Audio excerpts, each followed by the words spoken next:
Welcome to the Michigan Golfer Show. Join us each week as we explore the people, the places, and the events that shape our great game. Hi, I'm Jennie McCafferty from Michigan Golfer TV, and we're delighted to be here today at the Detroit Golf Club with Lee Woodruff, who's the Chief Operating Officer of the golf club. Now, Lee, we have some exciting events happening here in connection with the 35th Ryder Cup. Can you tell us about those? Well, we're excited to be a part of the Ryder Cup matches that are coming to Oakland Hills. Many people know that we're also a Donald Ross designed golf club. All 36 of our holes were designed by Donald Ross, and our club is a little over 100 years old. We had our centennial back in 1999, but we are at the Detroit Golf Club hosting the Ryder Cup Captain's Challenge match, which is on Wednesday, the September 15th is the date. We've got 9 former captains that are coming in here. There's an opportunity for the public to sign up to play for the event. They'll play in foursomes and have an opportunity to play a hole with a former Ryder Cup captain. Well, that sounds like a fun day, and I understand it's a fundraiser for the PGA of America, too, and Cadillac is involved?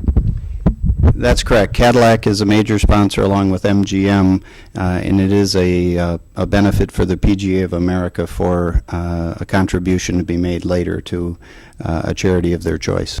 Well, now the Captain's Challenge brings the opportunity to play with the captains, which in itself is pretty exciting. But I understand there are other amenities. That's absolutely right. There is a Pairings Party the night before, which will be Tuesday the 14th of September at the DAC, downtown Detroit.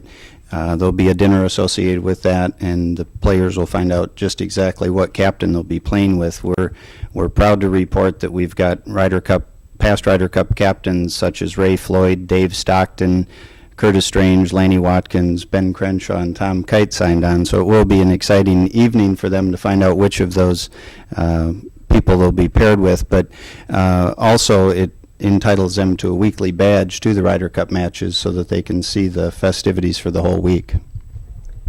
Now that's really exciting because those tickets are hard to come by, and I know that a lot of people are looking for ways to get in, and this is certainly one of those. The Donald Ross history that both the Oakland Hills course and this course has is in itself something worth noting.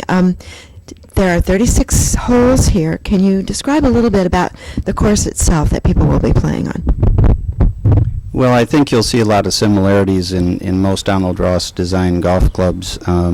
Pinehurst number 2, Oakland Hills being another that's local, Muskegon Country Club, as well as Detroit Golf Club. And Donald Ross had a flair for design that elevated greens with some areas not too far from the greens that were very difficult to get the ball up and down, and you see that on both our north and our south course.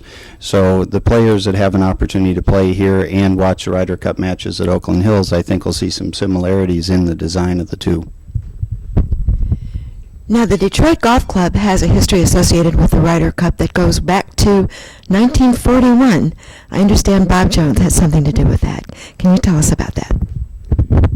Yes, in 1941, during the war, the Ryder Cup matches weren't actually an official event, and Bob Jones had an idea of creating a Challenge Cup with the Ryder Cup team, and he brought in a few of his friends to play against the Ryder Cup team.